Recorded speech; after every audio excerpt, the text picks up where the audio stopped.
Good morning, student, and welcome back to Geography lecture on second lecture on Geography chapter India size and location. हमने कल side location के बारे में हमने discuss हो गया और मुझे यकीन है आप लोग उसका लोकेशन के साथ आप लोग थोड़ा जानकारी लेगा, ठीक है। Now today we will be discussing on the size of India, ठीक है। साइज मतलब क्या है? So when we talk about size में एक एग्जांपल दे दूंगा। यहाँ एक सर्कल ड्रॉ करते, एक छोटा सर्कल, ये सर्कल का नाम है A और थोड़ा बड़ा वाला ये सर्कल का नाम B, ठीक है। तो मुझे बता दीजिए कौन से बड़ा है, A छोटा वाला और B बड़ा वाला, कौन से बड़ा है? तो आप लोग बोलेगा B बड़ा है। क्यों? क्योंकि आप लोग देख सकते हैं C का circle, the size of C circle is bigger than the size of A circle, ठीक है।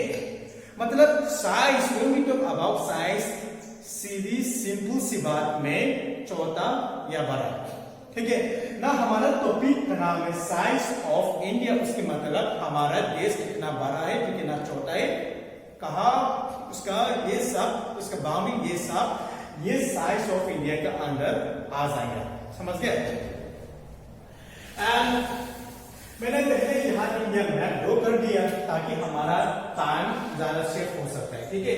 See this is the India map which I draw my self. अच्छे से देख लो, अच्छा है ना, बहुत अच्छा है, क्योंकि मैंने इतना मेहनत किया था इसके लिए। यहाँ बहुत खूबसूरत मैप मैंने निकाल दिया था, तो आपको भी ऐसे प्रैक्टिस करना है, बिना मैप को देखे आप ऐसे भी ड्रॉ करना है, ठीक है। क्योंकि drawing of India map is very important. As a social science student, not as a social science student, as an Indian citizens, आपको इंडिया मैप को पता होना चाहिए, यहाँ आपका दिमाग में होना चाहिए, ठीक है। किसी ने पूछा था एक बार मेरे लिए मैप ड्रॉ कीजिए, तो आप टेक्स्ट बुक नहीं देखना, मैप को नहीं देखना, सीधा आपको लिख सकता है, ठीक है। ये बहुत इंपॉर्टेंट है, ठीक है। Now let's talk about the size of India, ठीक है। The size of India, the geographical area, the total geographical area of India, पहला पॉइंट है यहाँ देखिए, is 3.28 million square kilometer, ठीक है, देख लिया। यहाँ the size of India when we इस पूरा भारत में ये कितना साइज होना चाहिए? 3.28 million square kilometer, ठीक है। So for example when you take the whole world, आप पूरा दुनिया को ले लो और इंडिया का कंपेयर कीजिए, तो इंडिया का परसेंटेज, इंडियन कंट्री ने कितना परसेंटेज को ऑक्युपाई किया था? इट मींस इंडिया ऑक्युपाई 2.4%, ठीक है।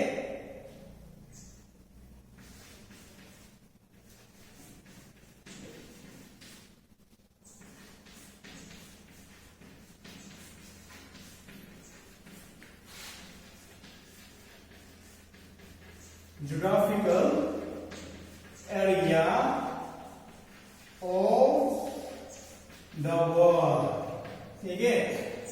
मतलब ये पूरा इंडिया ने 2.4% of the total geographical area of the world को ऑक्युपाई किया था, ठीक है। इसी हिसाब से the position of India is 7, ठीक है। वो 7 पोजीशन में आ गया। कौन सी 7 पोजीशन में? खाना में 7 पोजीशन में आ गया, पॉपुलेशन 7 पोजीशन में आ गया नहीं, लेकिन द साइज ऑफ इंडिया उसी साइज में उसको 7 पोजीशन में आ गया, लेकिन पॉपुलेशन में सेकेंड है ना। हमने इतना मेहनत किया था तो सेकेंड पोजीशन तो आना चाहिए ना, ठीक है। So the position of India is 7 in terms of the largest country in the world, ठीक है।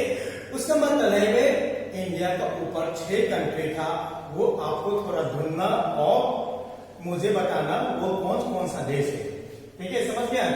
तो अभी देखते हैं यहाँ मैप को, ठीक है। यहाँ मैप को यहाँ देखो, यहाँ 37 डिग्री 6 सेकेंड नॉर्थ, यहाँ 8 डिग्री 4 सेकेंड नॉर्थ, यहाँ 68 डिग्री 7 सेकेंड ईस्ट, या 97 डिग्री 25 सेकेंड ईस्ट। ठीक है, यहां मतलब है भारत के लिए, इंडिया के लिए this 37 degree 6 second north is the northern point of India and 8 degree 4 second north is the southern point of India. In the same way 68 degree 7 second ये सबसे पश्चिम में है, या 97 degree 25 second is this is the eastern most point of India. ठीक है ना, अभी मैं एक सवाल पूछ लूंगा। ठीक है, नॉर्दर्न सबसे नॉर्दर्न पॉइंट का नाम क्या है, सबसे ईस्टर्न मोस्ट का पॉइंट क्या है, सबसे पश्चिम भारत में पश्चिम पॉइंट का नाम क्या है, या दक्षिण क्या है। दक्षिण तो सब लोग आप लोग पता चल जाएगा। दक्षिण में हमारा सबसे साउदर्न पॉइंट है वो है इंदिरा पोल है। वो कहां पे होना चाहिए, वो ग्रेट निकोबार में। ठीक है, the most southern point of India is the Indira Point and it is located in Great Nicobar Island, Andaman and Nicobar Deep में। ठीक है, लेकिन यहाँ द्वीप को छोड़ो, आइलैंड को छोड़ो, यहाँ देखो मेनलैंड में कितना होना चाहिए, यहाँ है कन्याकुमारी का। ठीक है, कन्याकुमारी का, कन्याकुमारी। ठीक है, कन्याकुमारी वो है 8 डिग्री 4 सेकेंड नॉर्थ, वो that is the most southern point of India. और उसी हिसाब से सबसे नॉर्दर्न पॉइंट कौन सी जगह में होगा, आपको वो लद्दाख के एरिया में मिल जाएगा, साइचिंग ग्लेशियर की तरफ से। उसका नाम था वो इंदिरा पोल। कौन सा पोल, इंदिरा पोल, समझ गया। और सबसे वेस्टर्न मोस्ट, आप लोग तो गुजरात में सभी गुजरात के लोग होगा, और आपको पता होना चाहिए वेस्टर्न मोस्ट पॉइंट कहाँ है। ठीक है, इस सबसे वेस्टर्न मोस्ट पॉइंट कौन सा डिस्ट्रिक्ट में होना चाहिए, यहां देख लो कौन सा डिस्ट्रिक्ट होगा, थोड़ा डिजाइन है, वो कच्छ डिस्ट्रिक्ट में है। और वो कौन सी जगह में है, ग्वारमोटा।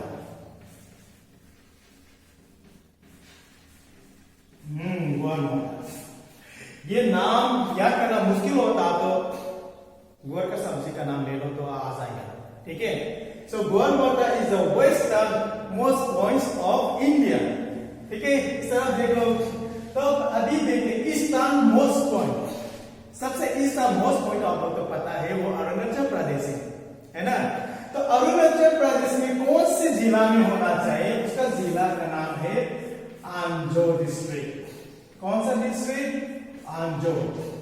और कौन सी गांव में है, वो किबिथु। समझ गया, Kibithu is the most eastern point of India. Indira pole is the सबसे उत्तर पॉइंट, सबसे पश्चिम है वो ग्वारमोटा का सब्जी, और सबसे दक्षिण है वो कन्याकुमारी का। ठीक है, ये आपकी टेक्स्ट बुक में नहीं मिलेगा, but as a geography student आपको ये सब जानकारी आपको लेना है। ठीक है, now let's try to make a line between, let's try to connect a straight line between Indira pole से कन्याकुमारी। ठीक है, आप यहाँ एक सीधा लाइन बना लो, और उसके बाद सबसे पश्चिम और पूर्व को एक लाइन फिर से बना लो, लाइन। ठीक है, चलेगा। ठीक है, सो इंदिरा पोल से कन्याकुमारी तक वो कितना किलोमीटर होना चाहिए, बोलो। वो उसका किलोमीटर का नाम है 3240 का किलोमीटर है ना, सीधा में। और सबसे वेस्टर्न और ईस्टर्न पॉइंट है वो कितना किलोमीटर होना चाहिए, वो 2933 किलोमीटर का। अभी समझ गया। सो this is about the size of India का। ठीक है, अभी उसका लैंड मास का देखते हैं। ठीक है, सो हमारा भारत में वो एक आधा वो जमीन से बाउंड्री है और वो आधा किनारे में। ठीक है, समुद्र से बाहर। ठीक है ना, मैंने यहाँ ऐसे लिख रहा था। ठीक है, यहाँ ऐसे लिखते हैं। ठीक है, और यहाँ ऐसे लिखते हैं वेस्ट बंगाल का। ठीक है, तो आप ऐसे कीजिए, यहाँ से ऐसे ले लो, ऐसे ले लो, ऐसे ऐसे, यहाँ से फिर से यहाँ से। ठीक है, वो लैंड मास का किलोमीटर कितना है, वो है 15,200 किलोमीटर का। ठीक है, ठीक है, यहाँ एक पॉइंट लिखते, वो बात में हमने 2 पॉइंट हो गया, यहाँ तीसरा पॉइंट है। ठीक है, तीसरा पॉइंट में the total land mass of India, the total land mass of India is 15,200 kilometre का। बहुत लंबा है ना, 2000 किलोमीटर नहीं, 15,200 किलोमीटर का। ठीक है, अभी देखते किनारे का, किनारे का। ठीक है, किनारे का। ठीक है, ये हमारा किनारे वो 4 जगह में डिवाइड हो दिया, वो हम सेकेंड चैप्टर में फिजिकल फीचर ऑफ इंडिया की उसका चैप्टर का अंदर हम डिटेल में पढ़ा हो जाएगा। ठीक है, इसलिए मुझे ज्यादा नहीं बोलना है, लेकिन सिर्फ उसका किलोमीटर के बारे में मैं थोड़ा आपको जानकारी दे दूंगा। ठीक है, हमने जानकारी ले लिया। The total land mass of India इस कितना होना चाहिए, कितना किलोमीटर है, वो देख लो 15,200 किलोमीटर का। ठीक है, and the total land mass कितना होना चाहिए, हाँ, यहां से गुजरात से ऐसे जाके वहां पे वेस्ट बंगाल तक। ठीक है, उसका किलोमीटर है 5,422.6 किलोमीटर, है ना, 5,400.6 किलोमीटर का। ये पूरा भारत का ओशियन के साथ बाउंड्री वाला है। ठीक है, लेकिन हमने वो द्वीप का बाउंड्री का नहीं कैलकुलेट किया था। ठीक है, हमारे पास कितना द्वीप है, हमारे पास 2 है, एक अंडमान निकोबार आइलैंड और एक यहाँ लक्षद्वीप एरिया, है ना। वो कितना किलोमीटर होना चाहिए, लक्षद्वीप हमारे पास 2 इस तरफ।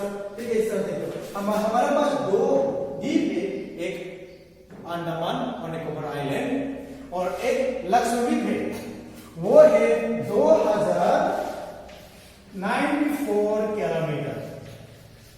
ठीक है, सो व्हेन यू आपने ये 2 को प्लस किया था, मतलब when you plus the land यहां से और ये द्वीप को आपको टोटल कितना मिल जाएगा, 7,516.6 kilometre. This is the coastline of India. अभी समझ गया है? तो सेकेंड पॉइंट या 4 पॉइंट में आप इसे लिख सकता है, the total cost line of India कितना होना चाहिए, इंक्लूडिंग आइलैंड is 7,516.6। ठीक है, this is the total cost line of India. समझ गया? आप थोड़ा ज्योग्राफी का बारे देखिए। ये इंडिया का ऊपर में यहाँ नॉर्थ से नॉर्थ ईस्ट तक आपको क्या मिल जाएगा, आपको हिमालयन का मिल जाएगा। ठीक है, नॉर्थ ईस्ट की तरफ में आपको पूर्वांचल रेंज मिल जाएगा। ठीक है, और यहां से लेफ्ट की तरफ से आपको क्या मिल जाएगा, आपको थर डिजर्ट मिल जाएगा, और यहां लेफ्ट की तरफ में आपको क्या मिल जाएगा, आपको इस तरफ में अरेबियन सी मिल जाएगा, और पांचवी से आपको west Bengal bay of Bengal मिल जाएगा। ठीक है, so this is about the size of India का। समझ गया? ठीक है, अभी हम सिर्फ 2 क्वेश्चन, आज के लिए 2 क्वेश्चन हम थोड़ा डिस्कस करते हैं। ठीक है, किसी को नींद आ गया तो नहा लो और वापस आ जाओ। ठीक है, क्योंकि सोना मना है। ठीक है, आप सो गया तो आप रात में आपके समय में मूड आ जाएगा, इसलिए आपको नहीं सोना है। ठीक है, तो देखिए पहला क्वेश्चन है, from Gujarat to Arunachal Pradesh there is a time lag of 2 hours. इसका मतलब क्या है, गुजरात से अरुणाचल प्रदेश इसका बीच में आपको 2 घंटे का फर्क मिल जाएगा। कैसे 2 घंटे का फर्क कैसे मिल सकता है, तो आपको पूछना है। ठीक है, आपको पूछने का जरूर नहीं, मैं हो ना, मैं आपको बता दूंगा। ठीक है, तो फ्रॉम गुजरात से Arunachal Pradesh time lags of 2 hours. ठीक है, क्योंकि अरुणाचल से आप देखो अरुणाचल प्रदेश में, ठीक है, आप गुजरात में देखो, सबसे पश्चिम है वो गुजरात है और सबसे पूर्व है वो अरुणाचल प्रदेश है, ठीक है। और यहाँ लिखा था टाइम लैग्स ऑफ 2 और 2 घंटे का फर्क है, मतलब है मानो गुजरात में 6 बजे में 6:30 बजे नहीं तो 6 बजे 6:30 बजे नहीं तो 6 बजे में धूप आ गया, मतलब सनलाइट आ गया, मतलब 4:30 बजे में अरुणाचल प्रदेश में सनलाइट आ जाएगा, क्योंकि वहां 2 घंटे में थोड़ा एडवांस है, ठीक है। तो मैं अभी प्रूफ कर लूंगा कैसे इस दोनों का बीच में 1-2 घंटे का फर्क कैसे आ सकता है, ठीक है। सिर्फ यहाँ गुजरात है और यहाँ आंध्र अरुणाचल प्रदेश है, ठीक है, AP फॉर अरुणाचल प्रदेश का, ठीक है। मैंने यहाँ नेट पर रख किया था इसलिए थोड़ा गड़बड़ हो गया, ठीक है, कोई बात नहीं। सिर्फ मैं यहाँ ऐसे लिखूंगा Arunachal Pradesh, this is Arunachal Pradesh and this is Gujarat, ठीक है। गुजरात और अरुणाचल प्रदेश का बीच में आपको 30 लॉन्गिट्यूड मिल जाएगा, ठीक है। अभी मैं पहले समझा दूंगा लैटिट्यूड क्या है, लॉन्गिट्यूड क्या है, ठीक है। पहले मैप को ड्रॉ करते हैं, this is the map, not this is the globe of India, ठीक है। हमने पहला क्लास में एक लाइन यहाँ ड्रॉ किया था, वो 0 डिग्री का नाम क्या है, इक्वाटर है, ठीक है, इक्वाटर का, ठीक है। नाम पहले देखते लैटिट्यूड क्या है। Latitude is an imaginary line, it is an imaginary line that run parallel to the equator, है ना।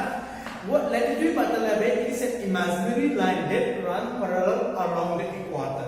ये इक्वाटर है, वो उसके साथ में सीधा वो पैरेलल इक्वाटर के साथ जाता है, ठीक है।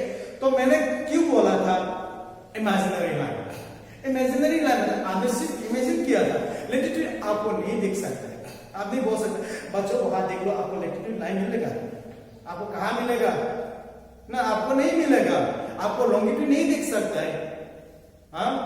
आपको जाओ, ठीक है, वहां बाबा को मैं एक लॉन्गिट्यूड लाइन है वहां थोड़ा उसको लाइन को लेकर आना, अरे ये तो मजाक हो जाएगा ना, इसलिए हम ऐसे बोला था it is an imaginary line, it is an imaginary line that run along the equator, ठीक है, हॉरिजॉन्टल लाइन की तरफ से, ठीक है।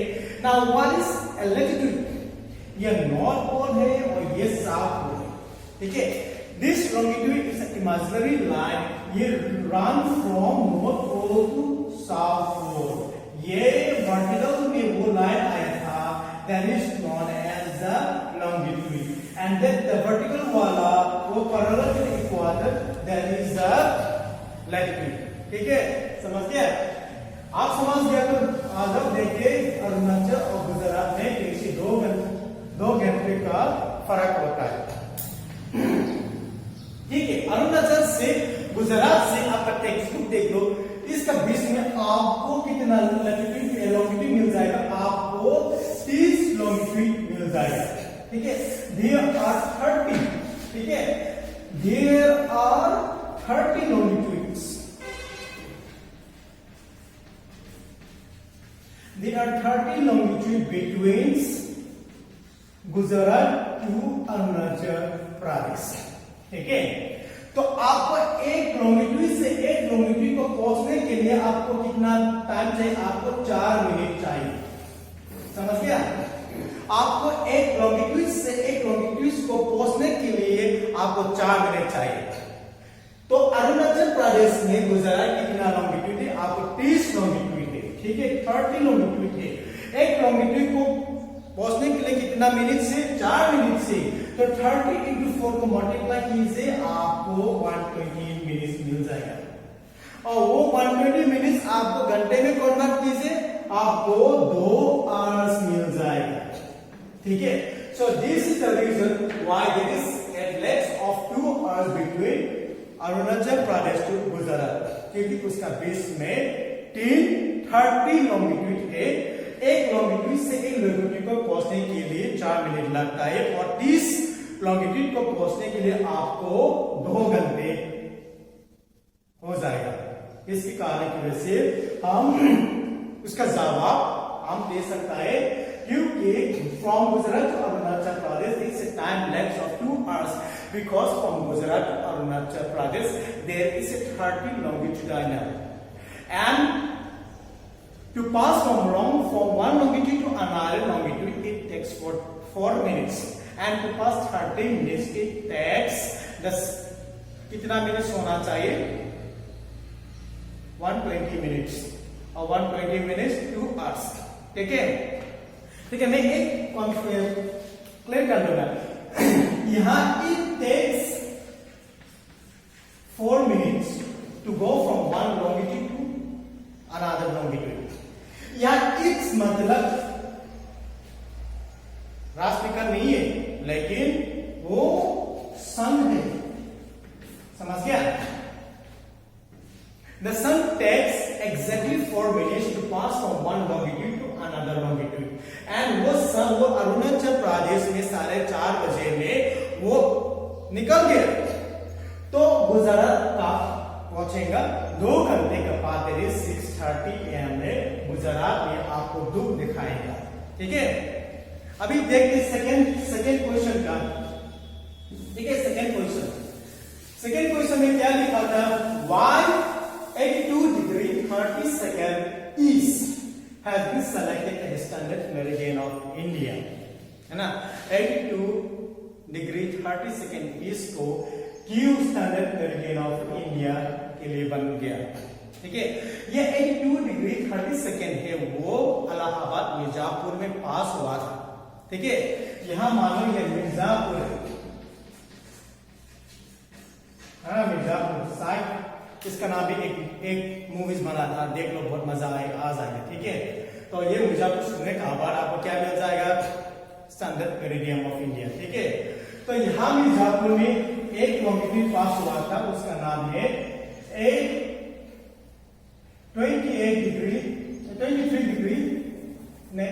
डिग्री 30 सेकेंड ईस्ट का ठीक है हमने क्यों यहां मिर्जापुर में टाइम शुरू किया था क्योंकि आप लोग यहां पहला क्वेश्चन में बता चुकी है अरुणाचल प्रदेश से गुजरात का बीच में 2 घंटा का फर्क है उसका मतलब पूरा इंडिया में आपको बहुत गड़बड़ हो सकता है कंफ्यूजन ऑफ टाइम कंफ्यूजन आ जाएगा इसके लिए पूरा भारत इतना छोटा नहीं एक बहुत बड़ा था वो 7 पोजीशन में है ना वो 7 पोजीशन में है इसके लिए क्या है इसकी because the vastness of Indian land mass Indian क्या होता है वहां अलग अलग टाइम आपको मिल सकता है ठीक है अलग अलग टाइम आ गया तो आपके लिए दिक्कत हो जाएगा और इंडिया के लिए कंफ्यूजन हो जाएगा ठीक है इसके लिए ये सब कंफ्यूजन को दूर करने के लिए यहाँ इंडिया लोग ने एक सिस्टमेटिक टाइप को अडॉप्ट करना है वो है स्टैंडर्ड मेरिडियन ऑफ इंडिया ठीक है ये स्टैंडर्ड ऑफ मेरिडियन इंडिया को क्या है उसको अडॉप्ट करने उसी के साथ हम पूरा देश को एक साथ एक वक्त में चलना है ठीक है और मैं एक चीज बता दूंगा GMT है ना ये GMT का वो लंदन में है उसका मतलब है ग्रीनविच मीन टाइम और व्हेन यू कंपेयर इंडियन का स्टैंडर्ड मेरिडियन ऑफ इंडिया है ना standard of meridian of India और GMT का उसका फर्क है 5 घंटा 30 मिनट में ठीक है 5 और 30 मिनट्स में वो दोनों का फर्क से ठीक है मतलब Indian standard meridian of India is faster than GMT faster than कितना घंटा में 5 घंटे 30 मिनट में वो ज्यादा तेज है मतलब लंदन में 12 बजे हो गया ठीक है 12 PM हो गया तो इंडिया में कितना होना चाहिए 5:30 बजे हो जाएगा अभी समझ गया ठीक है so this is about the size of India and importance of standard meridian of India the importance of 82 degree 30 second ठीक है और कल हम डिस्कस हो जाएगा इंडियन एंड नेबरिंग कंट्री का ठीक है आज के लिए सभी को बहुत बहुत धन्यवाद सो जाओ मस्ती कीजिए लेकिन धूप में मत जाना बहुत गर्मी है ठीक है बाय बाय